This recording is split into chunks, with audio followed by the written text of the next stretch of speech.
अस्सलामुअलैकुम। क्या हाल हैं आप सबके। उम्मीद है सब खैर खैरियत से होंगे। अल्लाह ताला हमेशा हम सब को अपने हिफ्ज़ व अमान में रखें, आमीन सुम्मा आमीन। ये अलमारी से निकल कर जा रही है सूजी, और सूजी भी है माशाल्लाह मोटे वाली, पाकिस्तानी सूजी नहीं है, बारीक वाली मोटी सूजी है। शायद ईरान की है या पता नहीं किस मुल्क की है।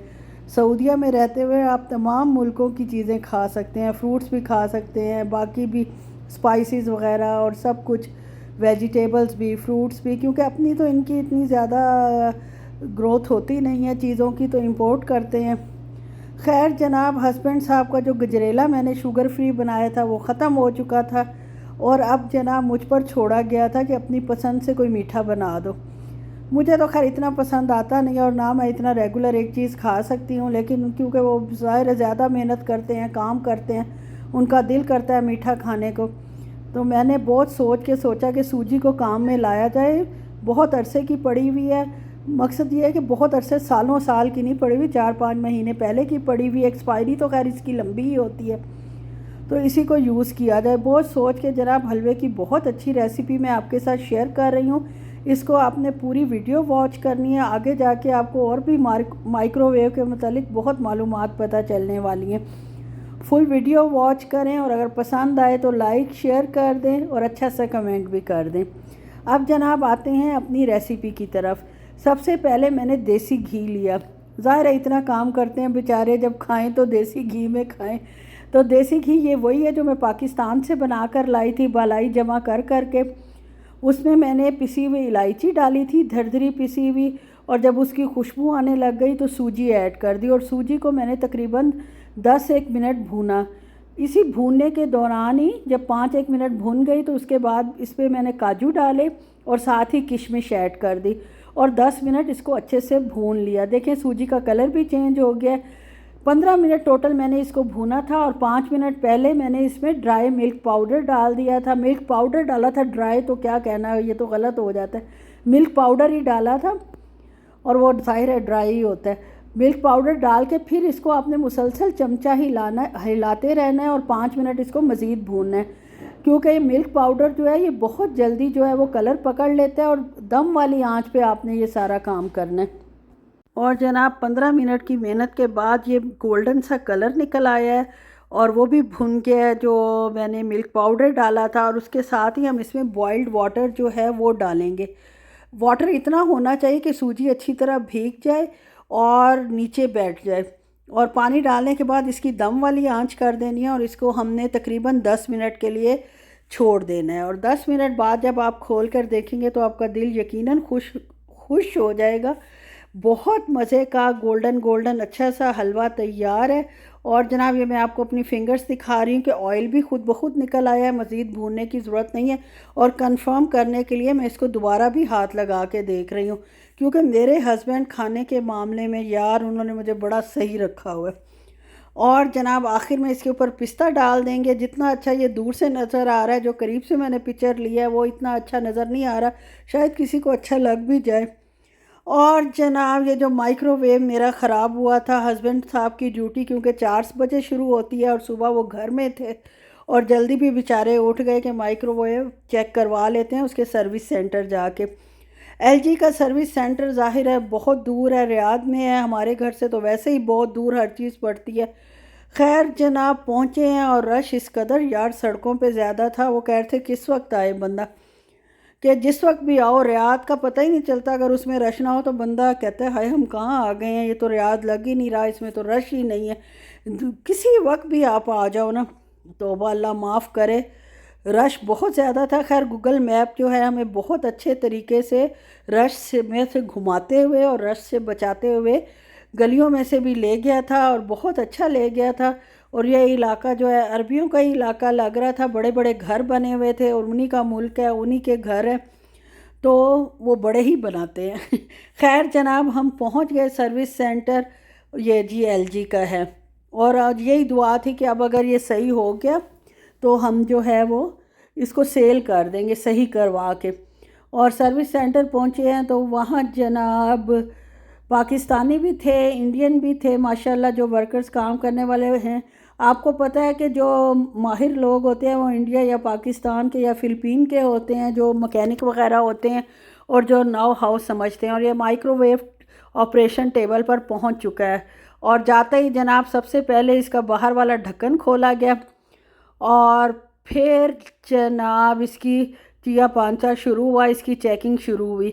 इसका ये हुआ था कि ये इसको 10 साल हो गए हैं हमारे माइक्रोवेव को, और जनाब ये दूसरी दफ़ा ख़राब हुआ है। पहली दफ़ा तो खैर सफाई होने वाली थी, पंखे पे जम गया था मैल वगैरह, और दूसरा ये था अब ख़राब हुआ है। और अब जो ख़राब हुआ है, अब तो ऐसा ख़राब हुआ है कि मैं आपको क्या बताऊं, इसने तो हमारा दिमाग ही घुमा दिया और अच्छा खासा यार ख़र्चा पड़ गया। ख़र्चा अब किस तरह पड़ा है, इसको सही करवाने में पड़ा है या नया ख़रीदने पड़ेगा, उस पर पड़ेगा।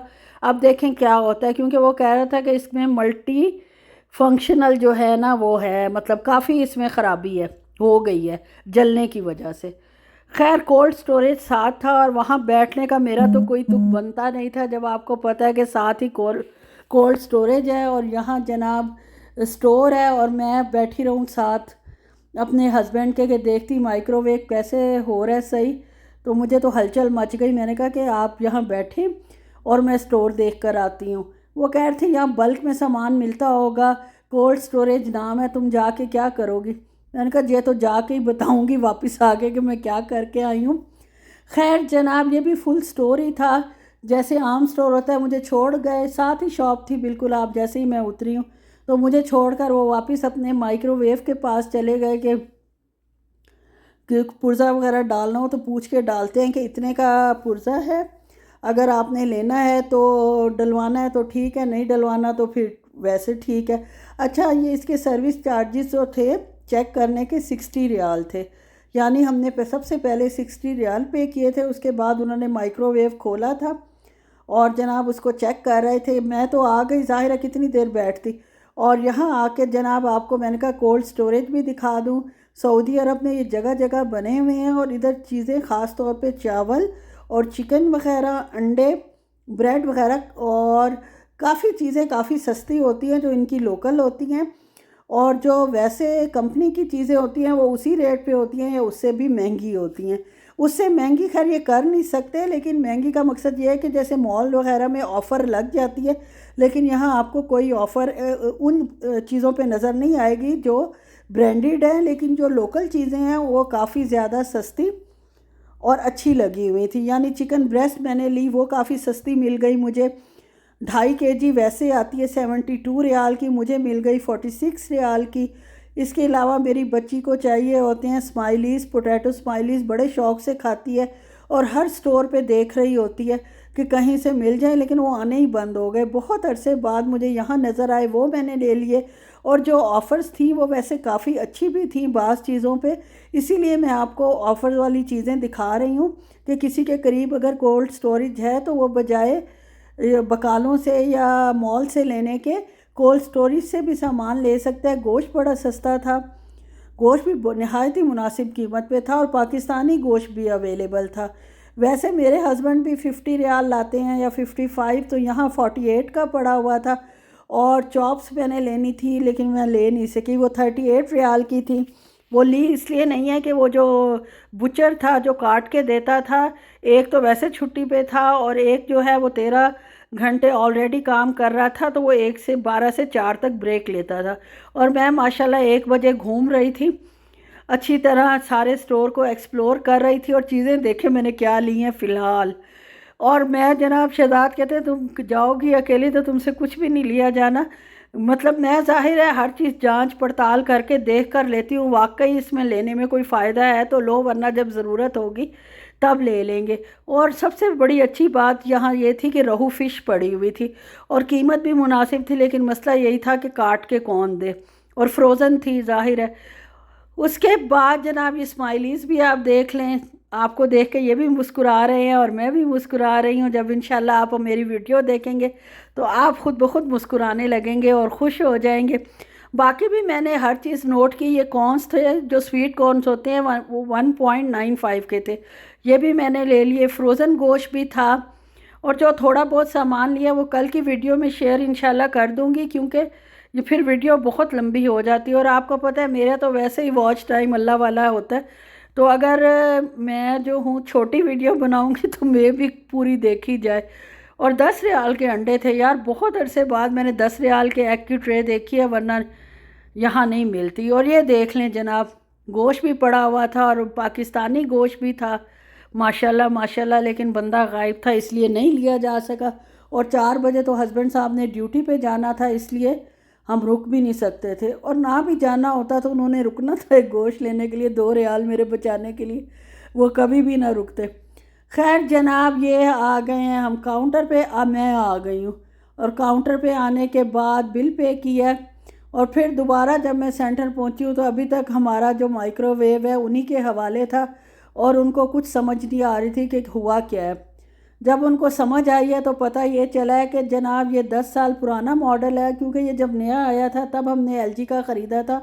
और उन्होंने तो कहा कि इसके पार्ट्स आना ही बंद हो गए हैं, इसका एक पार्ट जल गया है और ये जो जला हुआ पार्ट है ये अब आ नहीं रहा, तो इसलिए ये बेकार है। हम इसको पैक करके आपको वैसे ही दे देते हैं, यानी जैसी जिस हालत में हम लाए थे वह उसी हालत में हम आपको वापस कर देते हैं। यार इतना दुख मुझे हुआ है ना इस महीने, जिस महीने ज़्यादा ख़र्चा हो, ज़्यादा आपके माशाल्लाह मतलब पे रेंट भी हमने देना था फ्लैट का, और भी काफ़ी काम थे, तो उसी महीने जो है ना और भी काम एक्स्ट्रा पड़ जाते हैं। लेकिन अल्लाह मेरे हस्बैंड साहब को सलामत रखे और उनकी कमाई में बरकत डाले, आमीन सुम आमीन। वो तो बस उनको कहते हैं अब ज़ाहिर ख़राब हो गया, इसमें किसी का तो कसूर है नहीं, तो इसलिए इसमें परेशान होने की कोई बात नहीं। तुम ज़्यादा जो है ना टेंशन मत लिया करो। और मेरी हो तो जाती है ना यार, बैठे बिठाए जनाब अच्छा खासा नुकसान ही हो गया कि माइक्रोवेव ही बिल्कुल ही जवाब दे गया। मैंने कहा करीब करके भी आपको दिखा दूं, आप भी देख लें इसके अंदर क्या होता है। बस जनाब यहीं तक था मेरा व्लॉग, अच्छा लगे तो